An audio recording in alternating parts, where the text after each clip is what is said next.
ও আমার ভাইরা, রবিউল আউয়াল মাসে আমরা এসেছি। বনের হরিণ আল্লাহর নবীকে ফেলে গেল না। ও মুসলমান, আজকে আপনাদের কাছে আমার আবেদন রয়ে গেল, রবিউল আউয়াল মাস পেয়ে তুমি আমি কেন নবীকে ফেলে দিয়ে পালায়ে যাচ্ছি? হুজুর কোনে কোথায় পালালাম, কিভাবে পালালাম তো কিছু বুঝতে পারছি না। ও মুসলমান, নায়েবে রাসূল যখন জেলখানায় কষ্ট ভোগ করছে, ও মুসলমান তুমি কয়বার নায়েবে রাসূলের পক্ষে তুমি কথা বলেছো রবিউল আউয়াল মাসে? কেন নায়েবে রাসূল কষ্ট পেলে আল্লাহর নবী কষ্ট পায়, ঠিক কি না? তুমি রবিউল আউয়াল মাস নায়েবে রাসূলের মুক্তির জন্য কয়বার কথা বলেছো? বরং কথা বলো না, নায়েবে রাসূলের বিপক্ষে তুমি অনেক সময় কথা বলো। তুমি কি করে নবীর উম্মত হতে পারো, ঠিক কি না? যে দেলোয়ার হোসেন সাঈদীর কথা শুনবার জন্য আপনি আমি পাগলের মতো দৌড়াতাম, ঠিক কিনা? ঠিক কিনা? ঠিক কিনা? ও মুসলমান, সেই দেলোয়ার হোসেন সাঈদী যখন জেলে গেল, তুমি কেন বললে ও যদি অন্যায় না থাকতো তা জেলে গেল কেন? বলে না, বলে না, বলে না। তুমি কিভাবে নবীকে ছেড়ে চলে গেলে? তুমি কিভাবে নায়েবে রাসূলকে ছেড়ে চলে গেলে? অথচ বনের হরিণ বলে না, আবু জাহল আমার নবীকে মেরে মারতে পারে, কিন্তু আমরা বনের পশু আমার নবীকে ছেড়ে যেতে পারি না। আজকে মুসলমানের আবেদনটা যদি রবিউল মাসে এমন হতো সারা বাংলাদেশ ব্যাপী, ও কোরআনে মাহফিলের মানুষরা ভাইরা আমার, মায়েরা আমার, মুনাফিকি করেন না।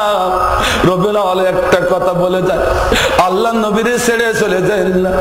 বনের হরিণের মতো যদি নবীকে একটু ভালোবাসতে পারে, আল্লাহ বরকত দেবে, আল্লাহ রহম করবে, আল্লাহ জান্নাতের পথ দেখাতে পারে। ও ভাইরা, আজ আমাদের এক কথায় এক বাক্য, আমরা নায়েবে রাসূল ছেড়ে যাব না। নায়েবে রাসূলকে ছেড়ে গেলে আল্লাহ রাসূল কষ্ট পেয়ে যাবে, ঠিক? আমরা সবাই রাজি আছি তো? কারা কারা রাজি?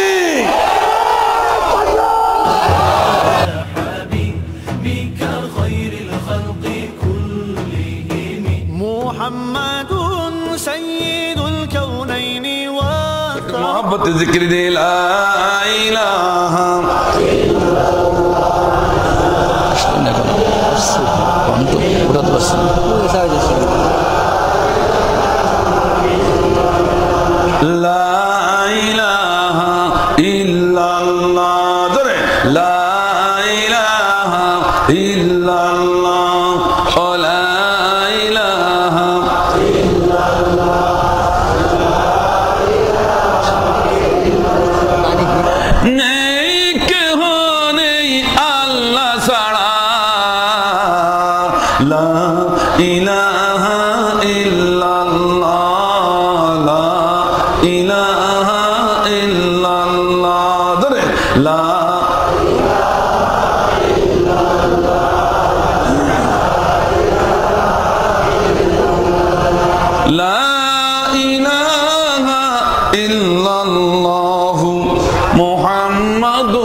আমার ভাইজান, মুসলমান এখন কি চায়?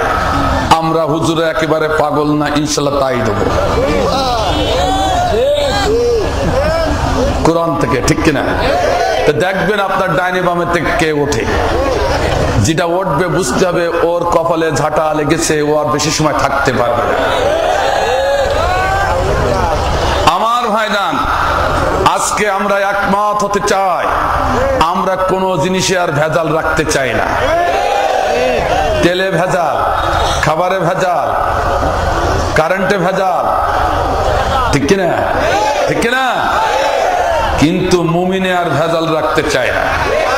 যেটা উঠে যাবো আগে আগে ওঠো, ভেজাল বের হয়ে যায়। আমরা মুমিন হিসাবে আল্লাহর দরবারে সাক্ষ্য দিতে রাজি আছি, দেখা যাবে ইনশাআল্লাহ। আমার ভাইজান, আমি বলতেছিলাম আবু জাহাল যেই দেখে ভাতিজা মুহাম্মদ জঙ্গলের পাশে দাঁড়ায় আছে, কেউ নাই, ডাইনে বামে কোনো লোক নাই। খুব দ্রুত শুনুন আমার ভাইজান, লোক নাই, এইবার তো সুবর্ণ সুযোগ, এইবার পাথর একখান মাইরে শেষ করে দিই। সঙ্গে সঙ্গে আবু জাহেল পাথর উঠালো, মারবি না মারবি, আল্লাহর নবীর চেহারা মুবারককে মেরে দিল। আল্লাহর নবী পাথর আঘাত খেয়ে গর্তের ভিতরে পড়ে যায়। আবু জাহেল আনন্দ শুরু করেছে, আমি আমার শত্রুকে শেষ করে দিয়েছি, এখন আমি ডিজিটাল নেতা, এক রাষ্ট্রের এক নেতা। দেখতেছেন আল্লাহ বলে দাঁড়া, এন আবু জাহেল শেষ হয় নাই আমার খেলা, আর একটুখানি জিতাই জিতাই মারব, ঠিক কিনা? আরে বলেন ঠিক কিনা?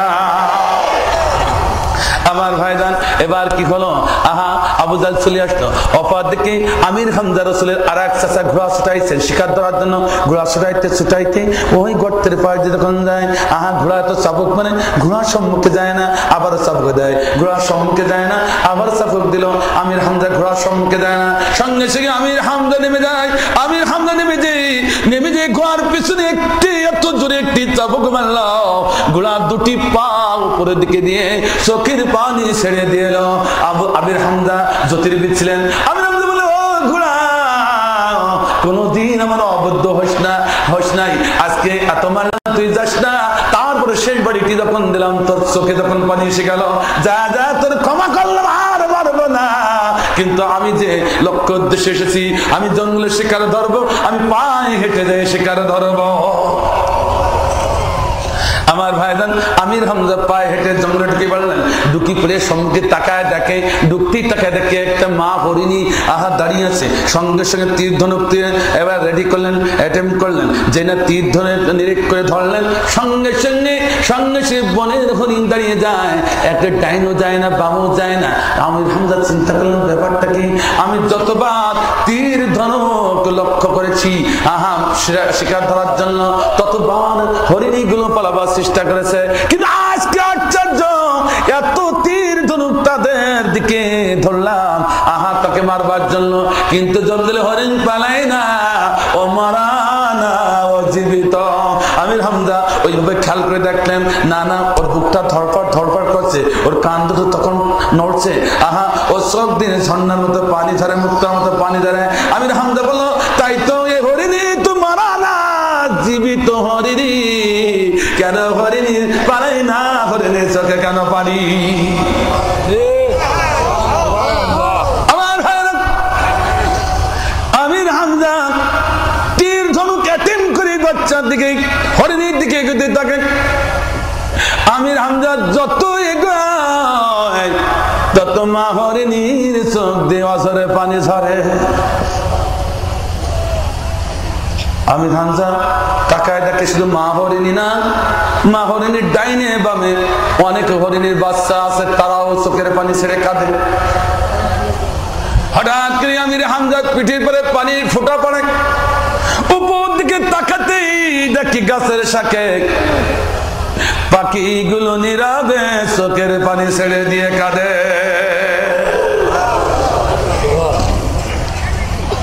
আমির হামজা তীর ধনুক গুছিয়ে নিয়ে চিৎকার দিয়ে বললেন, এ বনের হরিণী, তোমার যদি জবান তাকে বলে দাও, কেন কাঁদো, কেন তোমরা মরণের হাত থেকে পালাইয়ে বাঁচো না? সঙ্গে সঙ্গে বনের হরিণের জবান খুলে যায়, চিৎকার দিয়ে কেঁদে বলে, হে আমির হামজা, তুমি আমাকে মারতে পারো, আমার বাচ্চাদের মেরে টুক টুক টুক টুক করে গোশ বানায় খেতে পারো, তাতে দুঃখ নাই।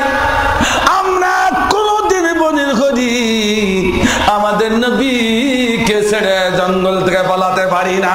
চিল্লায় বলে সুবহানাল্লাহ। ও আমার ভাইরা, রবিউল আউয়াল মাসে আমরা এসেছি, বনের হরিণ আল্লাহর নবীকে ফেলে গেল না। ও মুসলমান, আজকে আপনাদের কাছে আমার আবেদন রয়ে গেল, রবিউল আউয়াল মাস পেয়ে তুমি আমি কেন নবীকে ফেলে দিয়ে পালায়ে যাচ্ছি? হুজুর কোনে কোথায় পালালাম, কিভাবে পালালাম তো কিছু বুঝতে পারছি না। ও মুসলমান, নায়েবে রাসূল যখন জেলখানায় কষ্ট ভোগ করছে, ও মুসলমান তুমি কয়বার নায়েবে রাসূলের পক্ষে তুমি কথা বলেছো রবিউল আউয়াল মাসে? কেন নায়েবে রাসূল কষ্ট পেলে আল্লাহর নবী কষ্ট পায়, ঠিক কিনা? তুমি রবিউল আউয়াল মাস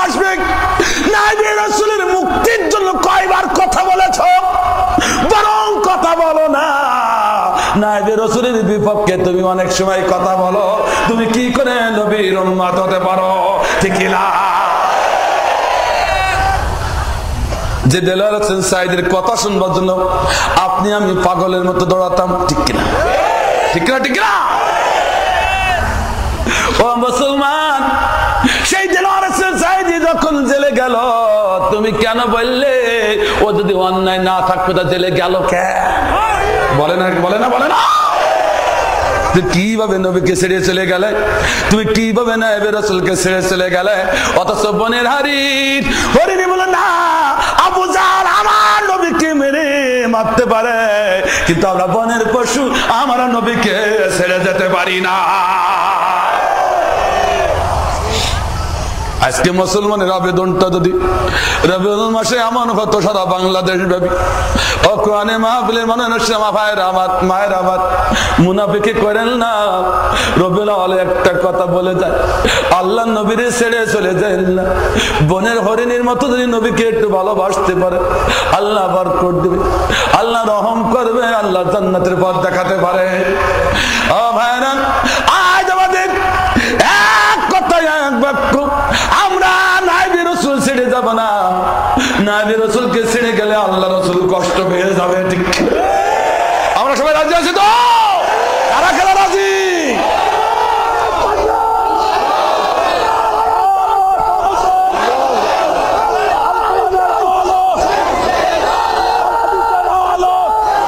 আলহামদুলিল্লাহ তোমার, আলহামদুলিল্লাহ তোমার।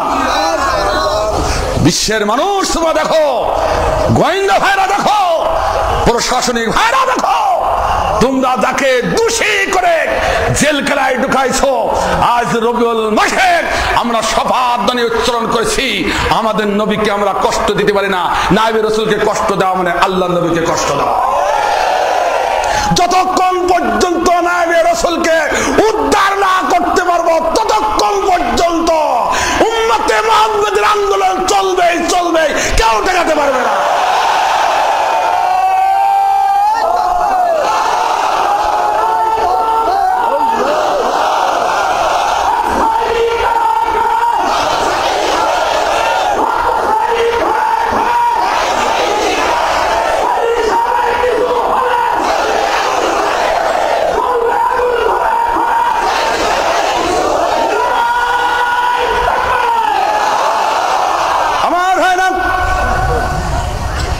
সঙ্গে সঙ্গে আমির হামজা দৌড়ে আসলেন, একটু করে শুনে যান, ও ভাই কোন নেতার পিছনে আপনি ঘুরছেন? আহা, একটু নেতা চিনি মরো, নতুবা কপালে ঝাঁটা লাগবে। আমার ভাইজান, কোন নেতার পিছনে তোমরা ঘুরছো? আহা, আমির হামজা ছুটি আসলেন, ছুটি এসে দেখেন তার ভাতিজা গর্তের ভিতরে মাথা ফেটে গেছে, ফিনকি দিয়ে রক্ত বের হয়, ভাতিজার চোখ দিয়ে পানি ঝরে, ভাতিজার ঠোঁট দুটি নড়ছে। হা হা, ভাতিজা কি জন্য কাঁদে, কি বলে একটু শুনে দেখি। আমির হামজা গর্তের ভিতরে নেমে দেখেন ভাতিজা ছেলের জন্য কাঁদে না, মেয়ের জন্য কাঁদে না, স্ত্রীর জন্য কাঁদে না, বাবার জন্য কাঁদে না, মার জন্য কাঁদে না, ভাতিজা মুহাম্মদ কাঁদে, ইয়া রব্বি হাবলি উম্মতি, ইয়া রব্বি হাবলি উম্মতি, আল্লাহ তুমি আমার উম্মতের বুঝ দাও না, দাদা দাদা সুবহান। কেমন নেতা? এই নেতা ছেড়ে কোন নেতার পিছনে তুমি ঘোরো? আমার ভাইজান, এবার কি হলো? সঙ্গে সঙ্গে আমির হামজা ভাতিজারে উঠালো, ঘোড়ার পিঠে চড়ে একটি টান মেরে বাড়িতে ফেলে দিয়ে বলে, সেবা করুন, আমার ভাতিজারা যে মেরেছে তার একটু টাইট করে আসি। আমির হামজা কম লোক না, ঠিক কিনা? ঠিক কিনা? আমার ভাইজান তীর ধনুক নিয়ে ছুটলেন, মক্কা ঘরের দিকে উদ্দেশ্যে ছুটছেন। ইতিমধ্যে আবু জাহেলের কানে খবর গেল, নেতাজি আমির হামজা আসতেছে আপনার দিকে উদ্দেশ্যে, ওরে আসতে দাও। নেতাজি আবু জাহেল বলল, ওরে আসতে দাও। আমির হামজা এসে বলছেন, হে ভাইরা, তোমরা কি বলতে পারো আবু জাহাল কোথায় আছে? সঙ্গে সঙ্গে একজন বললো, আবু জাহাল তার ভাতিজারে মেরে আনন্দ মেলা বসাইছে। কি মেলা? আরো যারা বলেন কি মেলা? আনন্দ মেলা। এই মেলা কোথা থেকে আসলো? ও যুবক ভাইরা, তোমরা একটু শুনে যাও। আজকে বাংলাদেশে মেলার নাম করে কত কিছু হয়ে যাচ্ছে, ঠিক না? ঠিক না? আবার আমার দেশনেত্রী তিনি বললেন, সুন্দর একটা কথা বলেছেন, ইফটিজিং বন্ধ করতে হবে। আমরাও তার পক্ষে, আমরা সবাই তার পক্ষে, ইফটিজিং বন্ধ করার পক্ষে, ঠিক না? অনেক ভাইরা বলে, হুজুর ইফটিজিং আবার কি? ও ভাই, ও মায়েরা শুনে দাও, ও মেয়েদের দেখে শুনে দাও, ইফটিজিং মেয়েদের দেখে চোখ মারা। চোখ মারা বুঝতাম না, এখন শুনলাম পরে এসে যে এক চোখ বন্ধ করি আর এক চোখ মারা, এর নাম নাকি চোখ মারা, ইফটিজিং। মেয়েদের উড়না কেড়ে নেওয়া ইফটিজিং, মেয়েদের থেকে উত্তপ্ত করা, এটা ইফটিজিং। ইফটিজিং বন্ধ করার জন্য আমাদের সরকার বাহাদুর লেগেছেন, আমরা তার পক্ষে। কিন্তু আমরা বলি, সরকার বাহাদুর এইভাবে কিয়ামত পর্যন্ত জেল জরিমানা করে ইফটিজিং বন্ধ করা যাবে না। রাগ করলেন নাকি? আমার ভাইজান, একটা দৃষ্টান্ত আমি এইভাবে দিই। একজন ব্যক্তি গুড়ের মুখ, বয়েমের মুখ খুলে রেখে এবার মাসিকে বলছে, মাসি খবরদার গুড়ে পড়িস না। মাসি এবং জিকির করছে বসে বসে বয়েমের কাছে, খবরদার মাসি, গুড়ে যদি পড়িস 5 বছর জেল ঢেকে দেবো। তাও হয় না, তাও মাসি আসে, গুড়ের বয়েমের মুখ খোলা। এই মাসি, শুনলি না? 5 কোটি টাকা জরিমানা করবো। ও মাসিকে শুনবে? আসতে বলে কেন? তো তাও শুনে এবার পাট খড়ি নিয়েইস। মাসিরি মারার জন্য কি খড়ি? পাট খড়ি, মানে লাঠি। পাট খড়ি মারকে এক লাঠি নিয়ে এসে বলছে, মাসি জরিমানারও ভয় করলি না, 5 কোটি টাকারও ভয় করলি না, এইবার লাঠি নিয়ে আইছি দরমুজ, গুড়ি পড়লি তোর বাড়ির মাজা ভেঙে দেবো। মাসি গুড়ি পড়লো, বাড়ি মারলো, তল দিয়ে চলে গেল। উপর দিয়ে বাড়ি মারে, তল দিয়ে যায়, নিচে দিয়ে কষে উপর দিয়ে যায়। সুবহানাল্লাহ বলে। ওই মাসি কি পাট করে দিয়ে মারা যায়?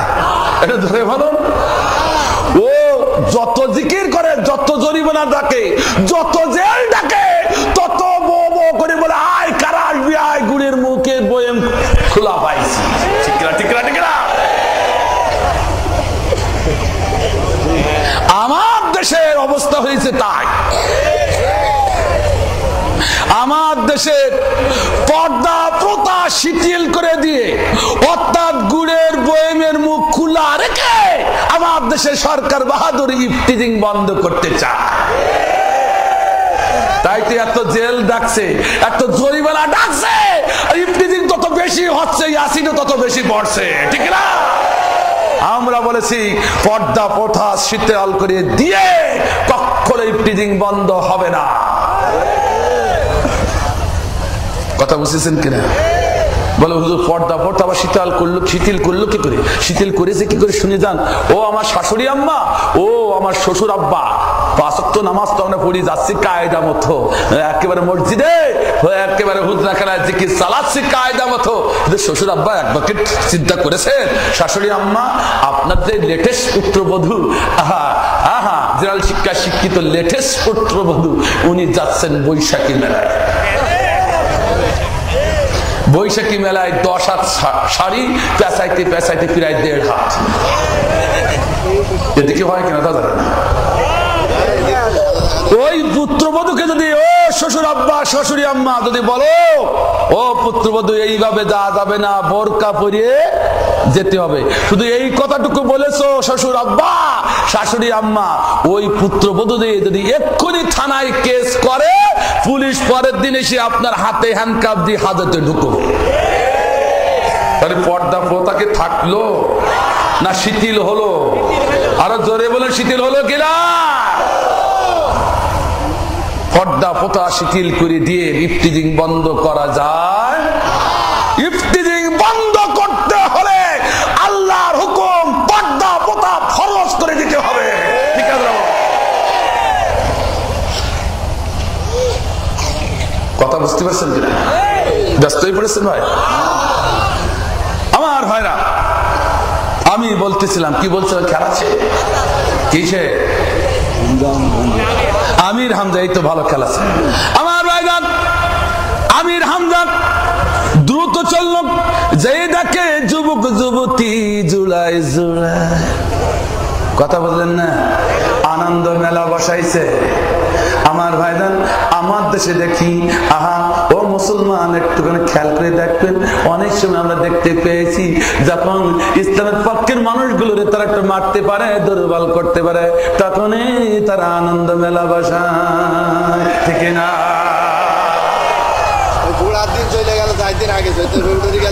আমার ভাইজান অনেকটা বুঝি বলেছে।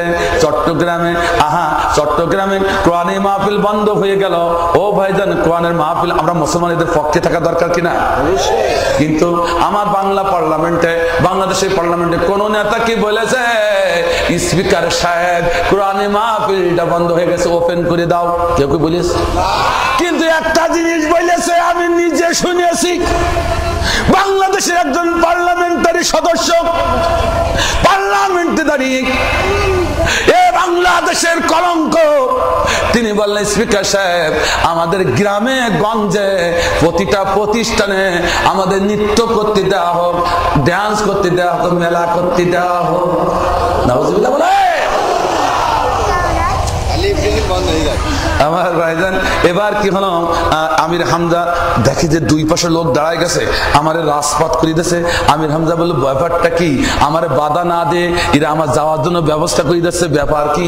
আমির হামজা একের রাজপাত দিয়ে মক্কা ঘরে ঢুকে গেলেন, যাই দেখে নেতাজি বসে আছে মাঝখানে, চতুর্পাশে মহিলা টিলা সব জোগাড় করে। নাউজুবিল্লাহ বলেন। এবার যে চিৎকার দিলে, এ আবু জাহাল, কেন চাচা হয়ে আপন বাতিদারে এভাবে মাথা ফাটালি? তো ফাটাইছি তা হইস কি? ও তখন জোর দেখাচ্ছে, ফাটাইছি তা হয়েছ কি? যেই বলেছে ফাটাইছি তা হয়েছ কি, অমনি তীর ধনুক বের করে মেরেছে একবারই আবু জাহেলের মাথা ফেটে ফিনকি মেরে রক্ত বের হয়ে যায়। চিল্লাইলে সুবহানাল্লাহ। তখন আবু জেহেলের সৈন্য যারা ছিল পাশে আসে, বলো এরা হাতা গোছাচ্ছে, বলতো হুজুর নির্দেশ দেন ওরে ধরিয়ে সিঁড়ি ফেলাই। আবু জেহেল বলল, দাঁড়াও, ওর গায়ে হাত দিও না। সুবহানাল্লাহ বলেন। কার রাজনীতি? আরো জনে বলো। আবু জেহেল মেরে চলে গেল, এই সময় আমির হামজা মেরে চলে গেল। এই সময় আবু জেহেলের অনুসারীরা বলছে, হুজুর আপনার পিছনে থেকে লাভ কি, মায়ের খেয়ে তো মরে যেতে হবে। সুবহানাল্লাহ বলেন। বাবা তোরা ওটা বুঝিস না। তার মানে শোন, আমির হামজা যখন এতগুলো সৈন্যের ভিতরে দাঁড়ায় আমাকে মারতে পারলো, এত সাহস যখন দেখাইছে, তখন আমি বুঝতে পেরেছি ওটা আমির হামজার কাজ না, তার স্রষ্টা তাকে গায়বী মদত দান করেছে, তাই সে আমার মেরেছে। সুবহানাল্লাহ। আসতে পারলে না? আমার অনুসারীরা, আমি তো মরেছি, তোদের মারতে চাইনি। ওই সময় যদি আমির হামজার গায়ে হাত দিতে, তোদেরকে এক একটা করে মুরগির বাচ্চা মতো মেরে ফেলতো, কারণ আল্লাহর গায়বী মদত তার পরে আছে। সুবহানাল্লাহ বলে। কথা বোঝা যায় কিনা? ওরাও স্বীকার করে, ঠিক কিনা? কিন্তু বলে না। আমার তখন অনুসারীরা বলল, নেতাজি তালিকে এইভাবে মার খেয়ে মরবো না, একটু দাঁড়াও, তোমাদের নতুন করে সারপ্রাইজ দেব। কি বলছি বা? নতুন সারপ্রাইজ। আমার বাংলাদেশে নতুন সারপ্রাইজ দেখাতে যেয়ে উল্টে যাচ্ছে এখন। সুবহানাল্লাহ বলেন। কিন্তু আমি আজ দেখাবো কি করে? দেখাতে গেলে 47 সাল থেকে এই পর্যন্ত আসতে হবে, তা দেখাবোটা কি করে? কিন্তু এইটা হলো চূড়ান্ত। তারা সারপ্রাইজ দেখাবার জন্য এই কাজে নেমেছে, এখন উল্টে যাচ্ছে। যাবো বটে, আহা যদি একটু মিলাতে পারে একটু মিলাই দিবানে। তার আগে একটু শুনে যান, বলবো নাকি ভাই? আমার ভাইজান, এবার কি হলো, আবু জাহাল বললো, তোদের সারপ্রাইজ দেবো, একটু অপেক্ষা কর। আমরা তো বোকা ভাবিস না, আমি সাংঘাতিক নেতা, আমার হাত বড় লম্বা। আমার দেশে এমন কিছু নেতা আছে, ওরে বাবা, একটি মুসলমানের টিভির বার সহ্য করতে পারে না, বড় বড় নেতা সেজে বসে আছে। ও বাবা, যুগের চাকা যদি একটু ঘুরিয়ে দাঁড়ায়, ও বাংলাদেশে থাকবে না, বর্ডার দিয়ে পালাবে। ঠিক না? আবার বড় নেতা সাইজে বসে আসো, ঠিক কিনা? ঠিক কিনা? এক মস্তান ছিলেন, মার কাছে এসে বলছে যে মা তো কি আমি বড় মস্তান হয়েছি। তাই নাকি? বলেন বলেন কি মা? গোপালপুর বাজারে দেওয়ালে সবাই আমাকে স্যালুট করে, কি মুসলিম চেয়ারম্যান আর কি আকবর চেয়ারম্যান, সবাই আমার স্যালুট করে, সাংঘাতিক মস্তান, তোর সবাই ভয় পায়। হ্যাঁ বলো কি মা? তখন মা বলতেছে, মা কিন্তু একটু জ্ঞানী এবং ইসলামের পক্ষে লোক। সুবহানাল্লাহ বলেন, আরো জোরে বলেন সুবহানাল্লাহ। তো মা বলতেছে, তাই তো বাবা, তুমি তো তাহলে ভালো মস্তান হয়ে গেছো, ভালো শক্তিশালী হয়েছ, তো এরকম ছেলেকে তো একটু মাঝে মাঝে ডিম পোস্ট না দিলে শক্তি বাড়বে কি করে? কথা বলছেন মা? তা তো ঠিক বলেছ, মাঝে মাঝে একটু ডিম পোস্ট দিতে হবে সকালে আমার। তাহলে বাবা যা, ওই তোমার খাটের নিচে ও মুরগির পেটের নিচে ডিম আছে, একটা নিয়ে এসো। তাওয়ালি মুরগি জানেন আপনারা? তাওয়ালি মুরগি, আমরা কি মুরগি বলেন? ওই তাওয়ালি মুরগি।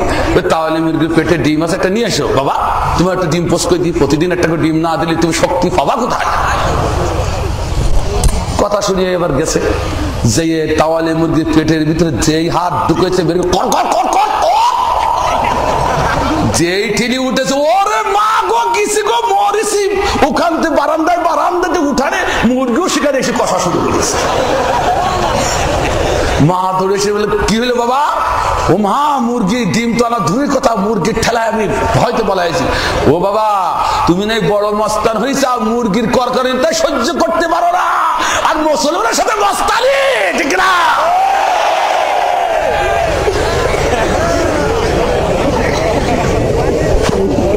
যা বড় মস্তান হয়েছে, আল্লাহর কসম দিয়ে বলছে, যদি যুগের চাকা ঘুরিয়ে দাঁড়ায়, যারা জুলুম করেছে মুসলমানের উপরে, তারা কোন ভাবে পালাবে আল্লাহই ভালো জানে। এখন তারা মস্তানি দেখাচ্ছে, ঠিক না? লিখে রাখেন সব কথাগুলো। আমার ভাইরা, এবার কি হলো? সারপ্রাইজ। আবু জাহেল বলল, হে আমার অনুসারীরা, আজকে নতুন করে তোর সারপ্রাইজ দেখাবো তোমাদের। আল্লাহ বলে, আবু জাহেল আমি এখনো খেলা শেষ করিনি, আর একটু তোর বাড়াবো। বলে সুবহানাল্লাহ। কার খেলা এটা? আমার ভাইজান, এবার কি হলো? সঙ্গে সঙ্গে আবু জাহেল তার অনুসারীদের নিয়ে নির্ধারিত একটা স্থানে বসে থাকলো। আমার ভাইজান আবু জাহেল বসে আছে, অনেকটা সময় হয়ে গেল। এইবার অনুসারীরা বললো, নেতাজি সারপ্রাইজ আজ কত সময় লাগবে? এখনো কি সময় হয়নি সারপ্রাইজ? তখন বললো, দাঁড়াও একটুখানি দাঁড়াও, আমি সারপ্রাইজ দেখাই দিচ্ছি।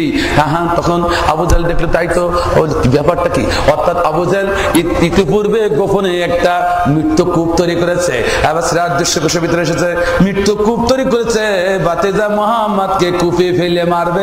বাতিজা মুহাম্মদ যে পথে প্রতিদিন আসতো, ওই পথে একটা মৃত্যুকূপ তৈরি করে আবু জাহেল সারপ্রাইজ দেওয়ার জন্য এবার অনুসারীদের নিয়ে বসে থাকলো, দেখবি মুহাম্মদ কিভাবে মারে। কথা বুঝতেছেন না? আল্লাহ বলে, দাঁড়া আবু জাহেল, আমি এখনো মরে যাইনি, আমি রাজনীতি শুরু করে দিছি। যারা বলে সুবহানাল্লাহ। আমার ভাইজান, এবার আল্লাহ বলল, নবী না, প্রতিদিন এ পথ দিয়ে তুমি আল্লাহর ঘরে যাও, আজকে এ পথে যাবে না, অমুক পথ দিয়ে ঘুরিয়ে যাবে। যারা বলে সুবহানাল্লাহ। পারে কিনা আল্লাহ? আমার ভাইজান, নবী সেদিন ওই পথ দিয়ে আসলো না, আল্লাহ তার অন্য পথ দিয়ে ঘুরাই নিয়ে গেল। আবু জাহেল বললো, ব্যাপারটা কি আসে না কেন? ওদের মরিয়ে এত সময় পৌঁছিয়ে গেছে। আয় আমার অনুসারীরা, আয় সারপ্রাইজ দেবো। অনুসারীরা যাচ্ছে, আবু জাহেল আগে যায়, কিন্তু আল্লাহর কি খেলা, আল্লাহ নিশানাটা মুছি দিল আবু জাহেলের জেহেন থেকে, স্মৃতি থেকে নিশানা মুছিয়ে দিল। আবু জাহেল আগে যায়, নেতা পরিমাণরা পিছে। আহা, আবু জাহেল যাবি না যাবি, এবার গর্তের মুখে পা দিয়ে গর্তের ভিতরে পড়ে যায়। যারে বলে সুবহানাল্লাহ। আবু জাহেল বলে, আমার অনুসারীরা বাঁচাও, ওরে বাঁচাও। বলে, হুজুর হইল কি? ওরে পরে বলবো, আগে বাঁচাও। যারে বলে সুবহানাল্লাহ। এবার কি হলো? মই আনা হলো। আমার ভাইজান, মই মানে বাঁশই যত গর্তে ঢুকে দেয়, তত গর্ত নিচের দিকে চলে যায়। তখন আবু জাহেল বললো, ও মই দিয়ে হবে না, লম্বা লম্বা খেজুর গাছ নিয়ে আসো। আখা মরুভূমির লম্বা লম্বা খেজুর গাছ নিয়ে আসা হলো। লম্বা লম্বা খেজুর গাছ যত ঢুকায়, গর্ত তত নিচে চলে যায়। আল্লাহ বলে, আবু জাহেল দাঁড়া, আমার নবীর বিরুদ্ধে ষড়যন্ত্র ভিতরে ছাড়াবো না, খেলাই মারবো, ঠিক কিনা? তেমনি আল্লাহ বলছে, ও বাংলাদেশের মুসলমান আলেম ওলামার বিরুদ্ধে ষড়যন্ত্র, এই দেশে যারা আল্লাহর আইন কায়েম করতে চায় তাদের রক্ত, তাদের মেরে রক্ত নিয়ে হোলি খেলা করো, তোদের একেবারে ছাড়বো না, তোদের আরেকটা যেটাই যেটাই আমি আল্লাহ মারতে চাই, ঠিক না?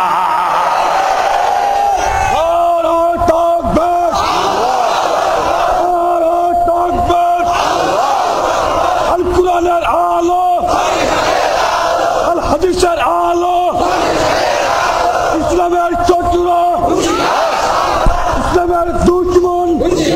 আমার ভাইরা, এবার কি হলো? এবার তো খেজুর গাছ যত দেয় তত গর্ত নিচে চলে যায়। সুবহানাল্লাহ। আবু জাহেল বলল, এ আমার অনুসারীরা, তোরা কি খেলা করছিস? হুজুর করবো কি? খেজুর গাছ তো ঠেই পাচ্ছে না। তাহলে দড়া নিয়ে আয়, দড়া। এবার দড়া নিয়ে আসলো, দড়া দেয়, বলে আর একটা জোড়া দে, আর একটা জোড়া দে, আর একটা দে। যত দড়া নিচে যায় তত গর্তও নিচে চলে যায়। সুবহানাল্লাহ। বলে আমার অনুসারীরা, তোরা কি মারবি আমার? তো হুজুর করবো কি? তো দড়া আর একটা জোড়া দে। হুজুর আর নেই। সুবহানাল্লাহ বলে, আরে সুবহানাল্লাহ। ও মুসলমান, শিক্ষা নিয়ে যাও। ও মুসলমান, ইসলামের বিরুদ্ধে ষড়যন্ত্র করো না, আলেমের বিরুদ্ধে ষড়যন্ত্র করো না, নবী রাসূলের বিরুদ্ধে ষড়যন্ত্র করো না, দড়াও খুঁজে পাবা না, ঠিক না? আমার ভাইজান, এবার এবার কি করে আবু জাহেল তোদের সর্বনাশ। সঙ্গে সঙ্গে একটু মুরাকাবায় পড়ে গেল। এখন করি কি? কিসে পড়লো? মুরাকাবা। কিসে পড়লো? মুরাকাবা। আপনাদের দেশে বাংলাদেশের মুসলমানের মতো মুরাকাবা না। মুরাকাবায় যে কি পাইলো? লাভ মেরে বাসের সাথে ঠেলে উঠলো। অমনি শুরু করে দিল, কি বাবা ঠেলাটা কি?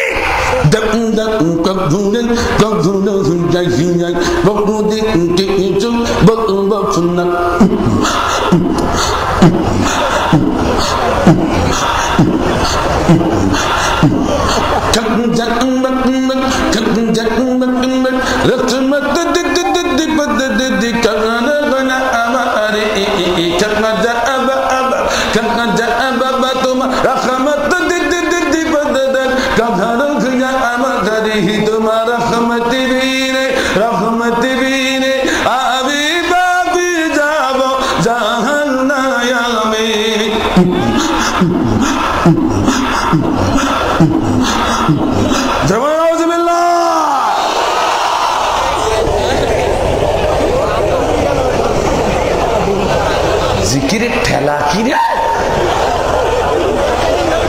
সারা বাংলাদেশে প্রতিযোগিতা, ফিরে ফিরে প্রতিযোগী। আমি ঢাকাতে গেলাম, শরীয়তপুরে গেলাম, গাজীপুর গেলাম, আমি তেজগাঁও গেলাম। ওরে শরৎ তরুণ ধরে ঢাকা, ঢাকা শহর, সুরেশ্বর পীর, বিশ্ব বাবা আমির খাজা বাবা, পাইকালা শাহ রহমতুল্লাহ আলাইহি। নাউজুবিল্লাহ বলে, আর ছিল নাউজুবিল্লাহ। ফিরে ফিরে প্রতিযোগিতা। বলে গিয়ে তো ওই কায়দায় ঘাত আছে, আমি একটু অন্য কায়দায় দেবো। আর এক পীর ঠেলে উঠলো।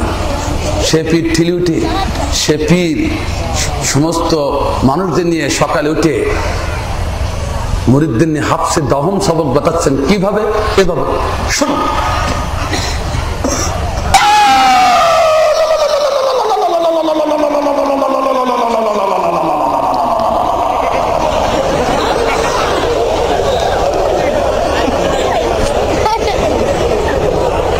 এইভাবে যখন টান এসে, আমি এই পীরের দরবারে 3 বার গেছি, একবার না 3 বার।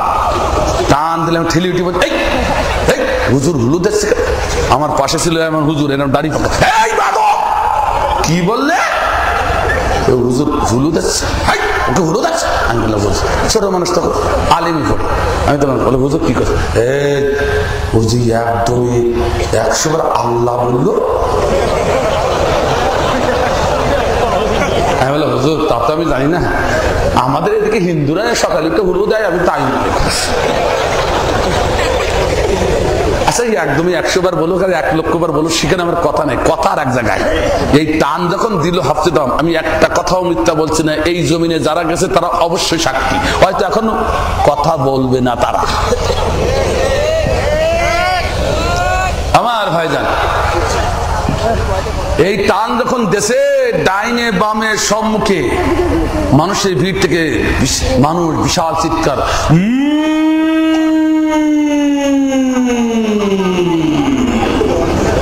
বিশাল চিৎকার দিতে দিতে মানুষের ঘাড় ভাঙতে ভাঙতে দবাতে দবাতে পীর সাহেবের পায়ে মৌমাছির মতো পড়ছে। আমি আল্লাহ, এত সময় হলো কি আর এখন হচ্ছেটা কি? হঠাৎ করে দেখি যেমন লুঙ্গি পরা মুরব্বী বসে আছে। এক মুরব্বী মনে হয় এসে গেছে। এসে গেলে উঠে ওদের মাথায় চক্র লেগে গেছে। দুর্বল মানুষ, মাথায় চক্র লেগে ও পড়বি না পড়বি, এক যুবকের পিঠে পড়ে ডিম দাঁড়াম করে বসতেছে। আচ্ছা, যুবক মানুষ, ও কি অত সহ্য করে? টাকলা জল, আমি তো আমার পিঠটা কুকড়া হয়ে যাচ্ছে, তাও কষতেছে। কত সময় সহ্য করবো? উনি ঠেঙে উঠে লুঙ্গি পরা মুরব্বী ঠ্যাং ধরে উঁচু করেছে। আচ্ছা, লুঙ্গি পরা মুরব্বী ঠ্যাং যদি উপরে থাকে, মাথা নিচে থাকলে কি হয়?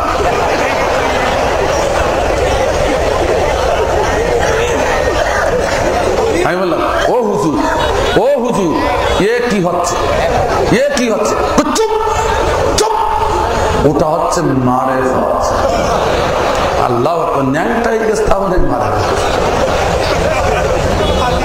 এই জন্য আল্লামা দেলোয়ার হোসেন সাইদের একটি কথাই প্রায় বলে থাকেন, উনি যাচ্ছেন সিলেটে, প্রতিমত জটলা, উনি নামলেন, নেমে বলছে, ভাই এখানে কি হয়েছে?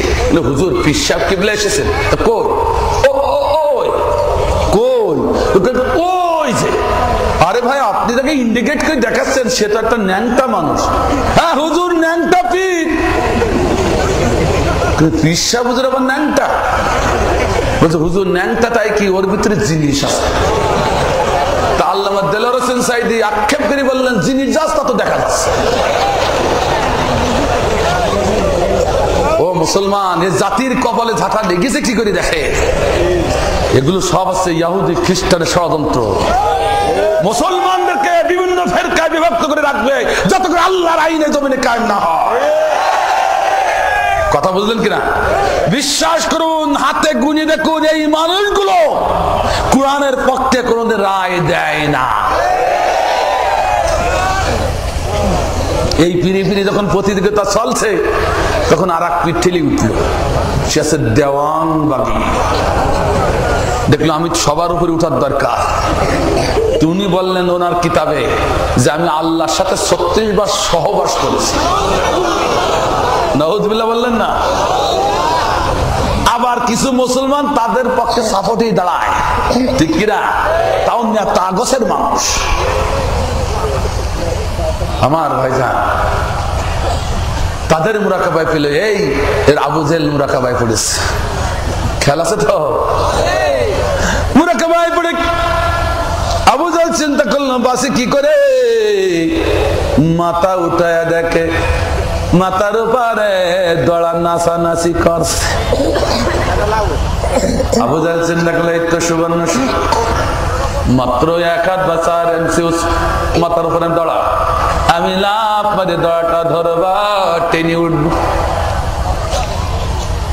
এবার আবু জেহেল যেই না লাফ মারে দড়া ধরতে গেল, দড়াও লাফ মারি আবু জেহেল পিছনে চলে গেল। সুবহানাল্লাহ। আবু জেহেল বলে দড়া গেল কই? পিছনে তাকায় রাখে, পিছনে আস্তে আস্তে মাথাটা ঘুরাইয়া অমনি লাফ মারি ধরতে গেল, দড়া আবার সামনে। এইভাবে যত দড়া ধরতে যায় তত দাঁড়ায় পাশ থেকে ও পাশে চলে যায়। আবু জেহেল বলল, ও আমার অনুসারীরা, তোরা দড়া নাচাস কেন? ঠান্ডা করে ধর। অনুসারীরা বলল, হুজুর দড়া আমরা নাচাই না, এমনি এমনি নাচে। যারে বলে সুবহানাল্লাহ। আমার ভাইজান, এবার মুরাকাবায় পড়ে আবু জেহেল বললাম, এ আমার অনুসারীরা, আমি বুঝেছি পৃথিবীর কোন শক্তি দিয়ে আমাকে বাঁচানো যাবে না, আমাকে বাঁচাতে হলে আমার ভাতিজা মুহাম্মদ রে নিয়া। যারে বলে সুবহানাল্লাহ। তোমরা যারা কোরআনের বিরুদ্ধে কথা বলো, তোমরা যারা কোরআনের পক্ষে মানুষের উপর জুলুম করো, নির্যাতন করো, কোরআনের পক্ষে মানুষগুলো মেরে হলি খেলা করো, শুনে যাও এমন একদিন আসবে যে প্রভুর কথা মতো তুমি আমাদের পরে নির্যাতন করো, ওই প্রভু তোমাকে সাহায্য করবে না, ওই প্রভু তোমাদের থেকে দূরে চলে যাবে। বাঁচতে গেলে এই বাংলার মুসলমান তোমাকে বাঁচাবে, ঠিক না? কাজে ফিরে আসো, নতুবা কপালে ঝাঁটা লেগে যাবে। কথা বোঝা যাচ্ছে কিনা? এই কথা শুনিবা মাত্র ভাতিজা মোহাম্মদকে টেনে আনা হলো। আমার ভাইজান ভাতিজা মোহাম্মদ যখন এসেছে, বলে চাচাদির ব্যাপার কি? বলে আমার ভাতিজা রে, তোমাকে মারবার জন্য আমি ষড়যন্ত্র করেছিলাম, এখন আমি দিব্যি জ্ঞান পেয়ে গেছি, আসলে তুমি আমাদের একমাত্র নেতা, তোমার নেতৃত্ব ছাড়া দেশে শান্তি আসবে না। আমারে বাঁচাও। তখন আল্লাহ নবী বললেন, আমি বাঁচাতে পারি চাচাদি, শর্ত হলো একখানা। তো কি শর্ত? কালেমা পড়ে মুসলমান হতে হবে,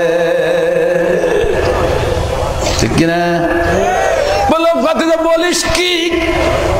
আমি তো মুসলমানই হব, আমি আমার ভাতিজার নেতৃত্ব মানব। বলো কি? আমি দিব্যি জ্ঞান ফিরে পেয়েছি। তাহলে পড়ে নাও। যেই বলেছি পড়ে নাও, অমনি আবু জেহেল চোখের পানি ছেড়ে কান্না শুরু করিয়ে দিয়েছে। ওর ভাতে যায়, এমন কথা তুমি বললি কি করে? আমার এই নাপাক জবান দিয়ে আমি আল্লাহর নাম নিতে পারবো না। দেখেছেন কায়দা? আবার ভাইদান ষড়যন্ত্রকারীরা ওরা কখন হাসে, কখন কাঁদে, কখন ক্ষমা চায়, কিছু বোঝা যায় না। যখন তখন পানি আনতে পারে, আবার যখন তখন মুসলমানদের মারতেও।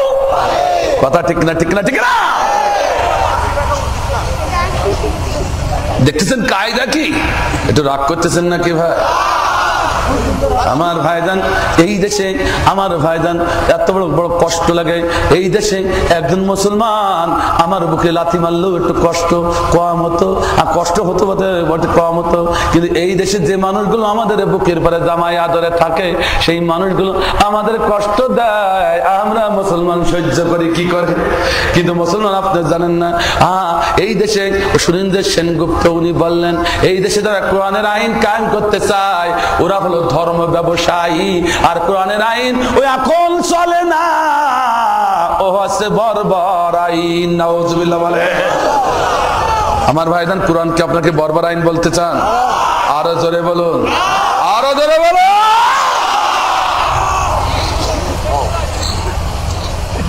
এখন সুর একটু নরম কেটে গেছে, বলে বিসমিল্লাহ ওখানে রাখা যাবে না, এখন বলছে রাখলেও ক্ষতি নেই, ঠিক কিনা? ঠিক কিনা? তারাও সাংবাদিকরা এত পেশাই পেশাই প্রশ্ন করছে, এতদিন বললেন ধর্ম নিরপেক্ষ, ধর্ম নিরপেক্ষ, তো এতদিন বললেন বিসমিল্লাহ ওখানে রাখা যাবে না, এখন বলতে রাখলেও ক্ষতি নেই, তা আগে এরকম করলেন কেন? দাঁড়ান, কেবল নেতাই এসেছো, আর একটু পরে আবার শুয়ে পড়বানে, ঠিক কিনা? ঠিক কিনা? ঠিক কিনা? ঠিক কিনা? ঠিক কিনা? আমার ভাইজান, সেদিন আমি বলেছিলাম সুরেন্দ্র সেনগুপ্ত, তুমি ঘুঘু দেখেছো, তা ঘুঘুর ফাঁদ এখনো দেখোনি, ঠিক না? প্রিয় শ্রোতা, আসসালামু আলাইকুম। মস্ট বি 24 দিচ্ছে সমগ্র আরব জাহান ভ্রমণকারী ও আন্তর্জাতিক খ্যাতিসম্পন্ন মুফাসসিরে কোরআন বিষয়ে অবাক জ্ঞানের অধিকারী ও সুবক্তাদের সুকণ্ঠে ধারণকৃত এক একটি ওয়াজ। এই সব ওয়াজে স্থান পেয়েছে এমন সব বক্তৃতা যাহা একবার শুনলে ধর্মীয় অনুভূতিতে জেগে উঠবে আপনাদের মন ও প্রাণ। প্রতিটি ভিডিওর প্রাপ্তি স্থান most B 24 SK Sarowar Satkhira, mobile number 01717388343। ভালো লাগলে লাইক কমেন্ট করে আমাদের উৎসাহিত করুন, ইসলাম প্রচারের সাথে শেয়ার করুন, অন্যকে দেখার সুযোগ করে দিন। যারা আমাদের চ্যানেলটি সাবস্ক্রাইব করেছেন তাদেরকে অনেক ধন্যবাদ, আর যারা করেননি এখনই সাবস্ক্রাইব করুন। ধন্যবাদ, আমাদের সাথেই থাকুন। বাংলার জমিনের ইসলামী আন্দোলনের কর্মীরা আর বসে থাকবে না। টেকনাফ থেকে তেতুলিয়া বাংলাদেশের ইসলামী যুবকেরা নিজের বারুদের মতো জ্বলে ওঠে, তোমার মতো সুরেন্দ্র সেনগুপ্তকে বাংলার জমিনের শাসন করবে, পালাবা শুরু হবে না।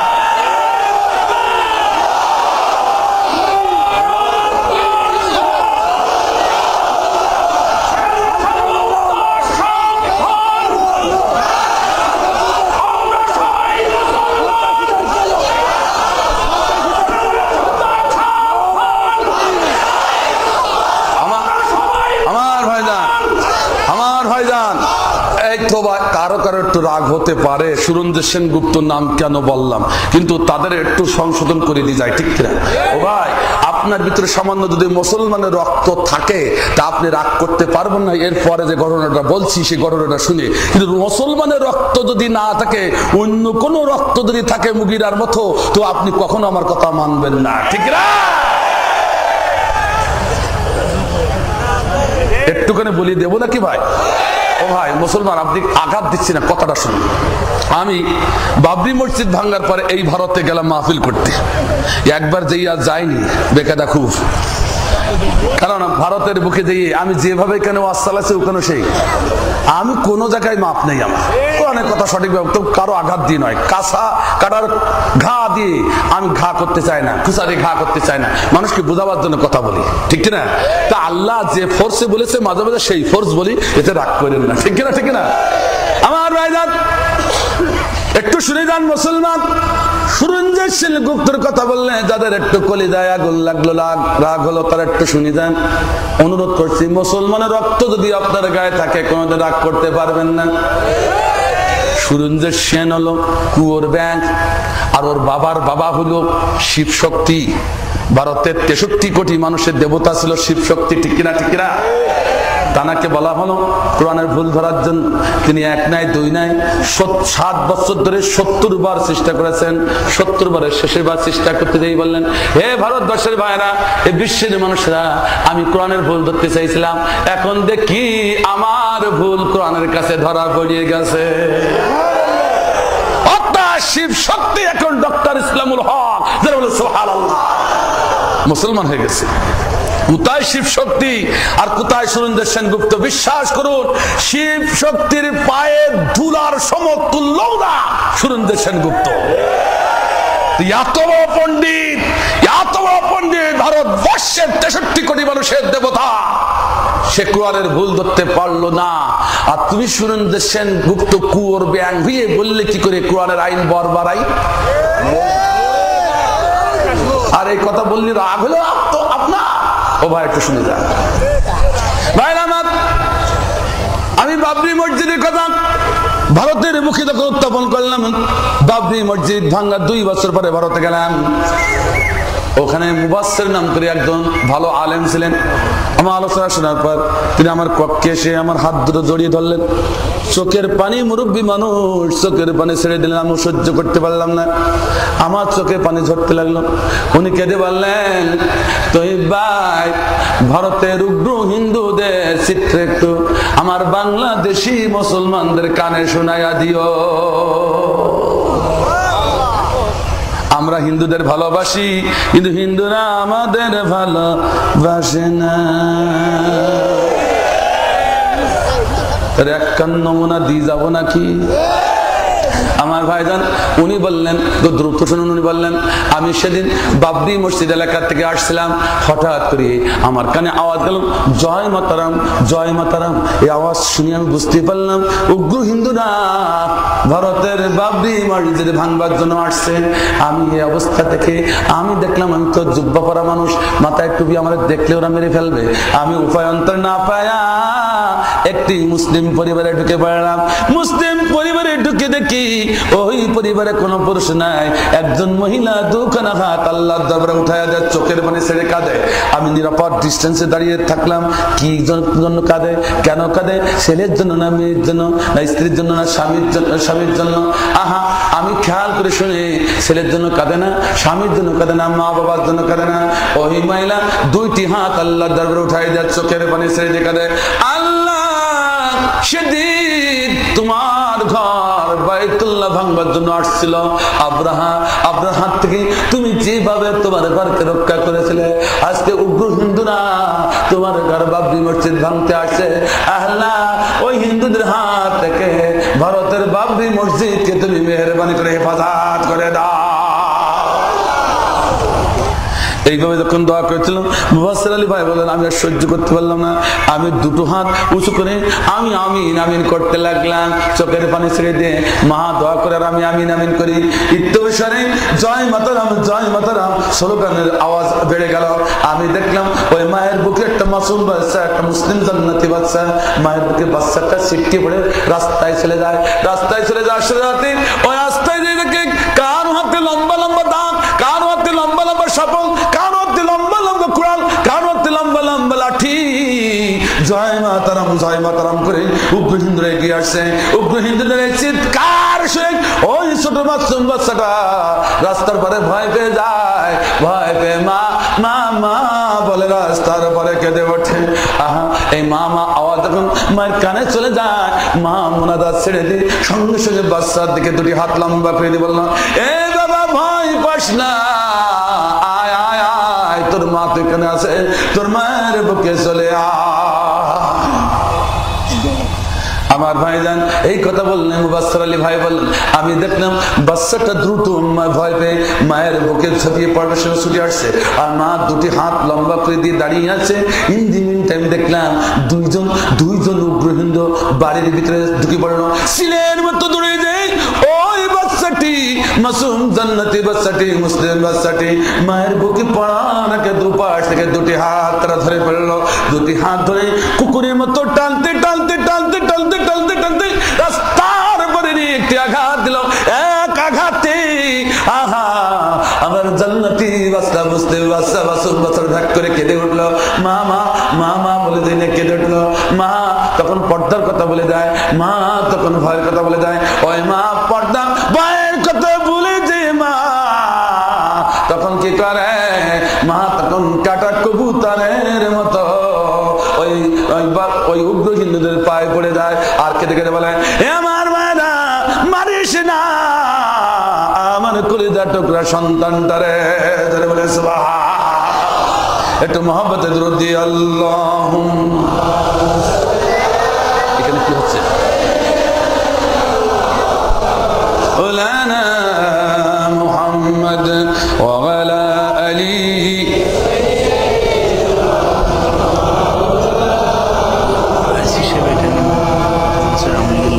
আল্লাহুম্মা।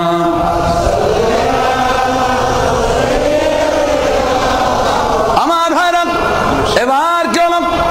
এবার কি হলো? ওই মাসুম বাচ্চাটা রাস্তার পরে যখন এইভাবে কাঁদছে, তখন মা কাটা কবুতরের মতো ছুটে যায়, উগ্র হিন্দুদের পায়ে পড়ে যায় আর বলে, আমার বাবারা, মারিস না আমার কলিজার টুকরা সন্তানটারে, মারিস না আমার কলিজার টুকরা ছেলেটারে। একমাত্র সন্তান যদি মারা যায়, আমি মা পাগল হয়ে যাব। আমার ভাইজান এইভাবে যখন কান্না শুরু করে দিল, উগ্র হিন্দুরা, আহা, আমার এই মুসলিম মায়ের কথা তারা শুনলো না। মুবাশশির আলী ভাই বললেন, ওই মায়ের বুকে এমন একটি লাথি দিল, মা ছিটকে পড়ে জমিনে পড়ে যায়। আহা, লজ্জাস্থান খুলে যায়, ফেল হয়ে যায়। এবং মা লজ্জাস্থানের কথা মনে দেয়, মা আবার ধুলাবালি মাখা অবস্থায় আবার উগ্র হিন্দুদের পায়ে জড়িয়ে ধরে, কিন্তু আবার লাথি মারে, আবার ধরে, আবার লাথি মারে, আবার ধরে, আবার লাথি মারে। এইভাবে মারতে মারতে এক সময় চারজন হিন্দু এসে আমার মুসলিম মার চার হাত পা চারদিকে টান টান করে ধরে রাখে। আমার ভাইজান এইবার ওই ছোট মুসলিম বাচ্চাটা মার সম্মুখে মাথাটা নিচু দিকে, পা দুটো উঁচু দিকে একবার বদরের মতো ঝুলায় রাখে। এইভাবে যখন ঝুলায় রাখে, আমার মা তখন কান্দে বলে, আমার ভাইরা মারিস না।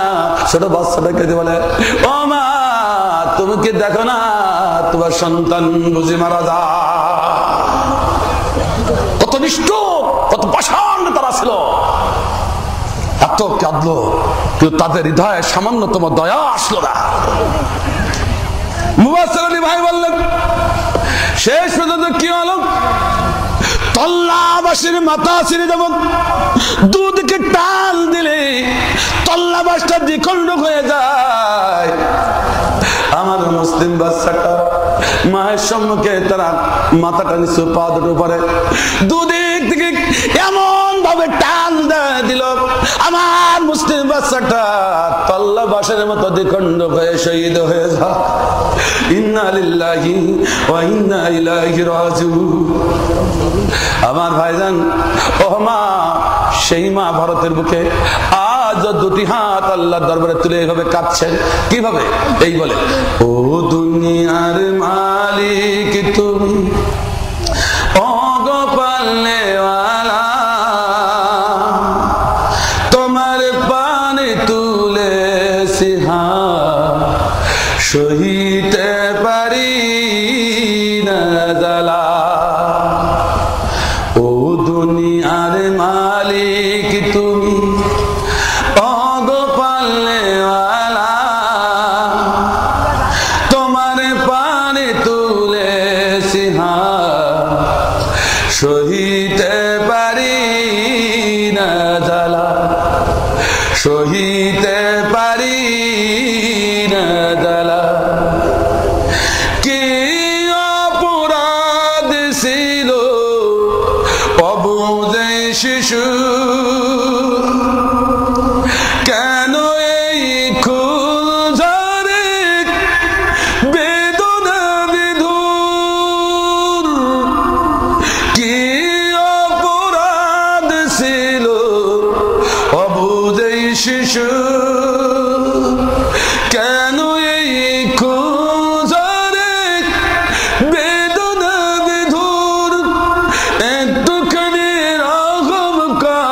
সহিতে পারি না জ্বালা।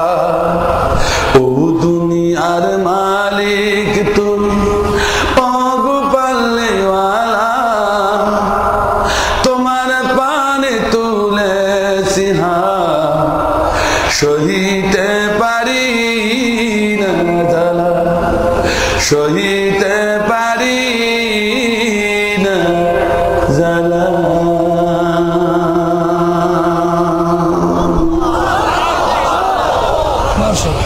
আমার ভাইজান, আমি এই জন্য অনুরোধ করবো, দেখতে হবে, অনুভূতি জাগ্রত করতে হবে।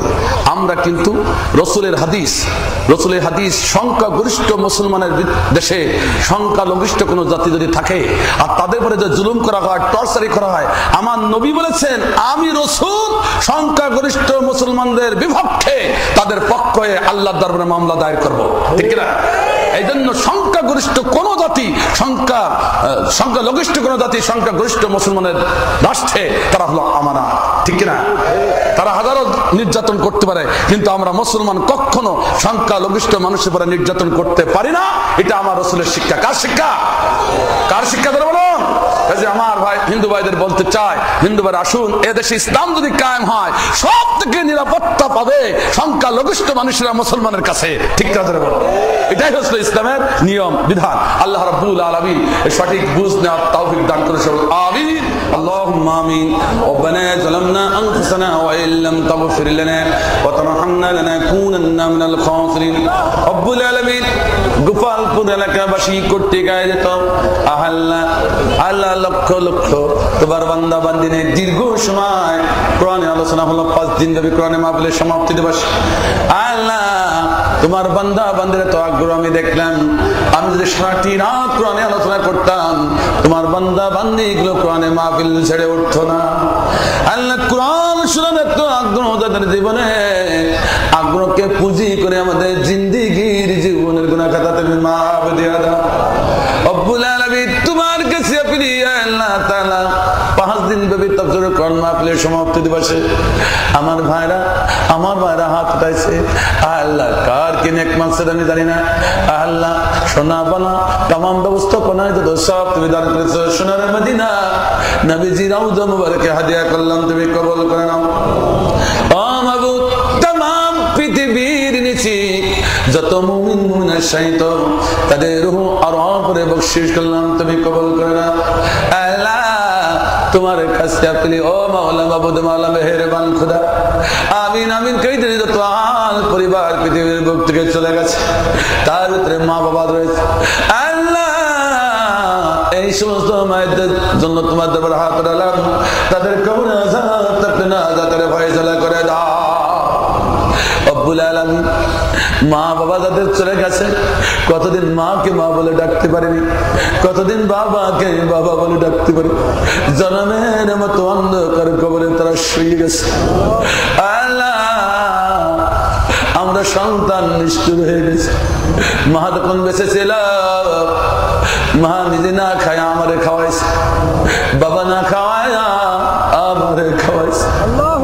সেই মা বাবা যদি কবরে খেতে না পারে, সেই মা বাবার কবরের আগুন দিয়ে পোড়াও, সেই মা বাবার মুখে দোজখের গরম পানি যদি ধরো, হাদিস শরীফ প্রমাণ করেছে ওই পানির তাপে মুখের গোড় গুলো সিদ্ধ হয়ে হয়ে পাত্রে ছিঁড়ে পড়ে, আর আমার মা বাবা চিৎকার দিয়ে সন্তানের নাম ধরে কাঁদতে থাকবে।